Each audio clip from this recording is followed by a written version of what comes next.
On our 15th wedding anniversary, my wife made dinner reservations. I know this because the confirmation email arrived in our joint household inbox, where I found it 6 days before the anniversary while I was looking for something else. The reservation was for 2 people, at a restaurant I knew well, at 7:30 in the evening on the exact date of our anniversary. I had not made those reservations. I had been meaning to for 3 weeks, in the way that you mean to do things and keep not doing them, but I had not yet. I assumed Rachel had made them. I assumed she had decided to take the initiative this year. I assumed this, and I felt briefly a warmth about it, my wife planning our anniversary dinner. I sent her a message that afternoon. I said, I saw the reservation for our anniversary. Nice surprise. Looking forward to it.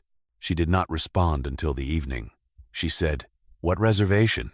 I said, at Antonio's, 7:30 on the 14th. A long pause. Then she said, I didn't make that. I looked at the confirmation email again. The name on the reservation was not mine. It was not Rachel's. It was a first name I did not recognize, a woman's name with no last name attached, the way you book a reservation under a first name when you are trying to be difficult to trace. A woman's name that wasn't Rachel's, for a reservation on our anniversary date, at a restaurant Rachel and I had been to together 3 times. I sat with this for a while. Welcome, my name is Daniel. I'm 44 years old. I work in urban planning for the city, which means I spend my days thinking about how spaces are used and who is using them and what the patterns of use reveal about what is actually happening in a place versus what is supposed to be happening. I spent the next 3 weeks applying this skill to my marriage. Rachel and I had been together for 17 years, married for 15. We have 1 son, 12 years old. I want to tell you something about Rachel that I think matters. She is, in most ways, a careful person, organized, thoughtful, the kind of person who plans ahead and considers consequences.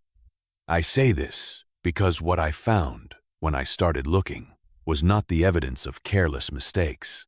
It was the evidence of a careful person who had been maintaining something for long enough that certain things had simply become routine. Routine is where careful people make their mistakes. The reservation was a mistake. Someone, not Rachel, but someone with access to information they should not have had made a reservation at the restaurant Rachel and I favored on our anniversary date for 2 people. And they had used a name that wasn't Rachel's because they were trying not to be identifiable, but they had used our anniversary date because that was the date that mattered to whoever was coming. I asked Rachel about the reservation one more time, 2 days later. I told her I had looked into it further and that the reservation had been made from an IP address in our city 3 weeks prior from a device I couldn't identify. She said, Daniel, it must be some kind of mistake, a restaurant mix-up. I looked at her. She met my eyes evenly. She was calm in a way that I had always admired about her and that I now understood was the specific calm of someone who has been maintaining a performance long enough that the calm itself has become genuine. I said, you're right, probably a mix-up. I called my attorney the next day. Her name was Josephine Carr. She had practiced family law for 20 years, and she said, when I explained the reservation, Daniel, that is the most unusual opening piece of evidence I have heard in this kind of case. It's also surprisingly useful. I said, why? She said, because it tells you something about the person on the other side of this. They were comfortable enough to use your anniversary date. That suggests a level of confidence or a level of recklessness that tends to leave other traces. She was right. It left traces. Over the following 3 weeks, I built a picture that the reservation had pointed me toward. Rachel had been careful, but careful over time becomes normalized, and normalized means the precautions become less rigorous, and less rigorous means there are other traces. There was a man. He was 46. He worked in architecture, an adjacent professional world to mine, close enough that they would have met through industry events, far enough that I had not known him. The relationship had been ongoing for approximately 16 months. I spent 3 weeks confirming what I suspect before I said another word. The confrontation happened on a Tuesday evening, 12 days before our anniversary. I had chosen this deliberately. I did not want our anniversary to become the date of the confrontation. I wanted the date to eventually become something my son and I could rehabilitate for ourselves. I put the documentation on the table. I told Rachel what I had found and how I had found it. She said, "The reservation." I said, "The reservation?" She said, "I didn't know about the reservation." I said, "I know." That was what told me. Not the reservation itself, the fact that you didn't know about it. The fact that someone else knew our anniversary date well enough to use it, and you had no idea what they had done. She was quiet for a long time. She said, "I should have ended it months ago." I said, "Yes, but that's separate from what we need to talk about now." We talked about our son. We talked about the house. We talked about the practical architecture of what came next. Josephine had prepared me for this conversation, and I was prepared. The divorce took 10 months. It was handled with the care that 10 months of a 12-year-old's life requires. My son is doing well in the specific, ongoing way of someone who is being told the truth by both of his parents and is learning to hold complicated things. He asked me once whether I still went to Antonio's. I said, "Not yet." He said, "Would you go again someday?" I said, "Probably. Good food doesn't become bad food because of what happened near it." He said, "That's a funny way to think about it." I said, "I work in urban planning. Everything is about how the space gets used eventually." He did not fully understand this.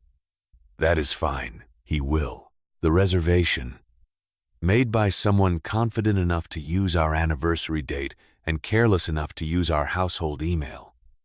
A small mistake in an otherwise careful operation. In urban planning, we say that cities reveal themselves in their patterns of use. People go where they actually want to go, not where they're supposed to go. And the gap between those two things tells you what a place really is. I was paying attention to the patterns. I just had to know where to look. I want to say something about what the reservation meant to me after the fact. Not the betrayal of it that is obvious and I have described it. What it meant in terms of what it revealed about how the person on the other side of this understood the situation. Someone had made a reservation at our restaurant on our anniversary date for a dinner that they apparently expected to attend. This means they knew our anniversary date. This means they associated that date with significance. This means the relationship they believed they were in had enough depth that our anniversary date had become something with meaning to them. I have thought about what that person believed their situation to be. I do not know with certainty. What I know is that the reservation was made by someone who was, in their own understanding of things, in a real relationship. Someone who believed that date was significant to the person they were with. Someone who did not know or who chose not to think about what that date also meant to me. I do not blame the person who made the reservation for not knowing what they did not know. I hold Rachel accountable for the gap between what I knew and what they knew. That is where the responsibility lives. Josephine, my attorney, said something in our first meeting that I returned to many times during the process. She said, "Daniel, in family law we spend a great deal of time on the question of what was known and when. What you have described, the reservation, the specific date, the comfort of the person who made it, speaks to a duration and a depth that is legally relevant. It also speaks to a situation that was more serious than a brief indiscretion." I said, "Is that better or worse for the case?" She said, "It is better for the case and worse for you emotionally. The two don't always align." She was right about that. The documentation that served me well legally was documentation that I had to sit with emotionally, and sitting with it meant understanding what the last 16 months had actually contained, which was not comfortable. I am not a person who looks for comfort in the short term at the cost of clarity in the long term. I have made my peace with what I know. It took time. It is ongoing, but it is better than the alternative of not knowing. My son is 12. He asked me once what urban planners do all day. I said, "We look at how spaces are actually used versus how they were intended to be used. And we try to make decisions based on what's really happening rather than what the plan says."